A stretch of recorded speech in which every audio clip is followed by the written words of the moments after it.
5월 30일 가정예배 설교를 시작하도록 하겠습니다. 오늘 제목은 하나님의 심판입니다. 사무엘상 3장 10절부터 21절까지 말씀입니다. 여호와께서 임하여 서서 전과 같이 사무엘아 사무엘아 부르시는지라. 사무엘이 이르되 말씀하옵소서 주의 종이 듣겠나이다 하니, 여호와께서 사무엘에게 이르시되 보라, 내가 이스라엘 중에 한 일을 행하리니 그것을 듣는 자마다 두 귀가 울리리라. 내가 엘리의 집에 대하여 말한 것을 처음부터 끝까지 그날에 그에게 다 이루리라. 내가 그의 집을 영원토록 심판하겠다고 그에게 말한 것은 그가 하는 죄악 때문이니, 이는 그가 자기 아들들이 저주를 자청하되 금하지 아니하였음이니라.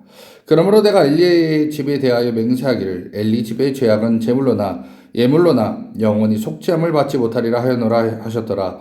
사무엘이 아침까지 누웠다가 여호와의 집에 문을 열었으나 그 이상을 엘리에게 알게 하기를 두려워하더니, 엘리가 사무엘을 불러 이르되 내 아들 사무엘아 하니, 그가 대답하되 내가 여기 있나이다 하니, 그가 이르되 내게 무엇을 말씀하셨느냐 청하노니, 내게 숨기지 말라. 내게 말씀하신 모든 것을 하나라도 숨기면 하나님이 내게 벌을 내리시고 또 내리시기를 원하노라 하는지라.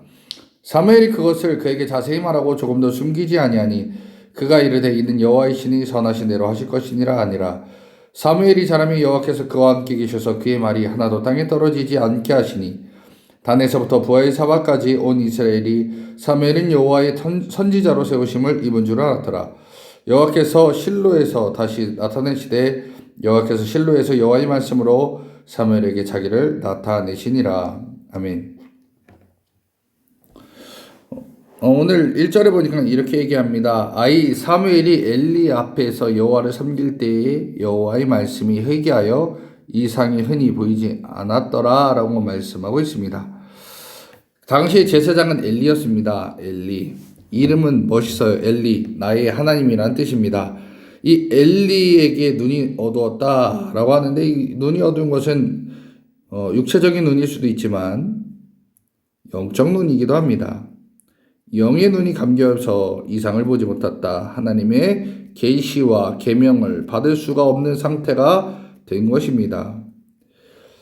자, 이러한 일들이 이삭에게도 있었고 야곱에게도 있었는데요. 이삭은 영적으로 어두울 때 에서와 야곱조차 비교를 못합니다. 왜요? 눈이 어두웠기 때문에. 근데 영적인 눈도 어두워서 결국 야곱의 안수를 해버리죠.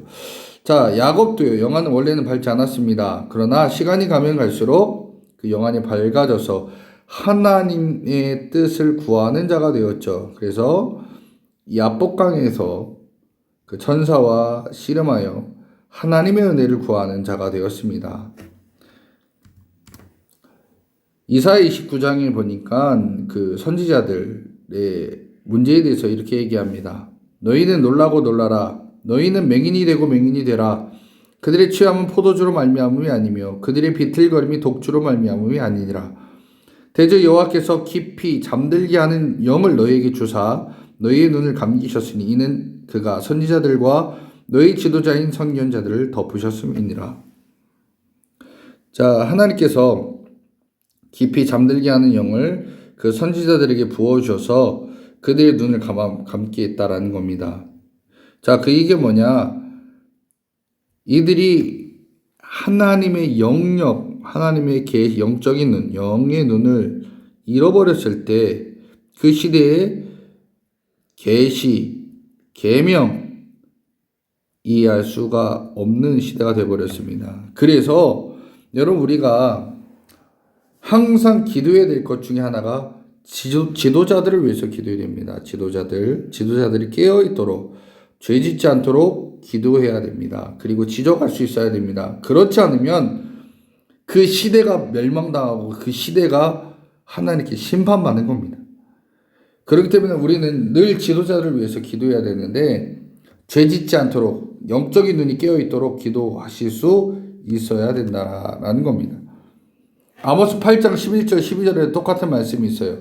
주 여호와의 말씀이니라. 보라, 날이 이를지라. 내가 기근을 땅에 보내리니 양식이 없어 주림이 아니며 물이 없어 가람이 아니요 여호와의 말씀을 듣지 못한 기갈이라. 사람이 이 바다에서 저 바다까지, 북쪽에서 동쪽까지 비틀거리며 여호와의 말씀을 구하려고 돌아다녀도 얻지 못하리니라고 얘기합니다.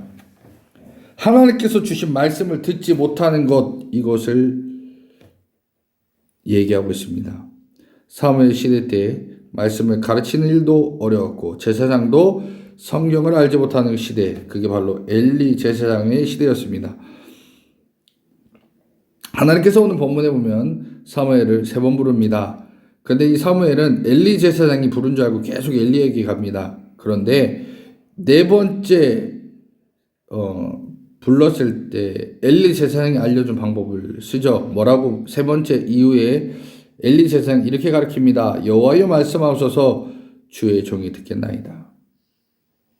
이 사건을 통해서 이 엘리 제사장이 집안에 대한 심판, 이스라엘의 지도자가 이제 사무엘이 된다는 것을 알게 됩니다. 그렇기 때문에 우리가요, 죄 짓지 않는 것도 참 중요하지만, 그러나 우리가 하나님 앞에 온전히 서 있는 것, 온전히 서 있고 주의 말씀을 듣는 자가 되어야 된다라는 겁니다. 그러지 못하면 우리는 엘리 제사장처럼 문제가 생길 수 있다, 어려움이 처할 수 있다라는 걸 잊지 않았으면 좋겠습니다. 근데 엘리 제사장의 이 멸망, 이 가정의 멸망은요, 자녀들의 신앙과 예배에서 시작됐습니다. 제사장은 그것을 방관했어요. 엘리 제사장은 그것을 그냥 지켜봤습니다. 하나님께서 이것을 치신 거예요.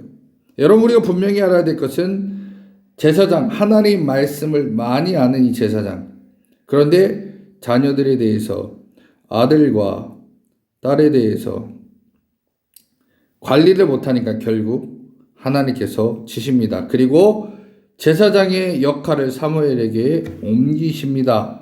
그가 결국 이스라엘의 제사장으로 세움받습니다.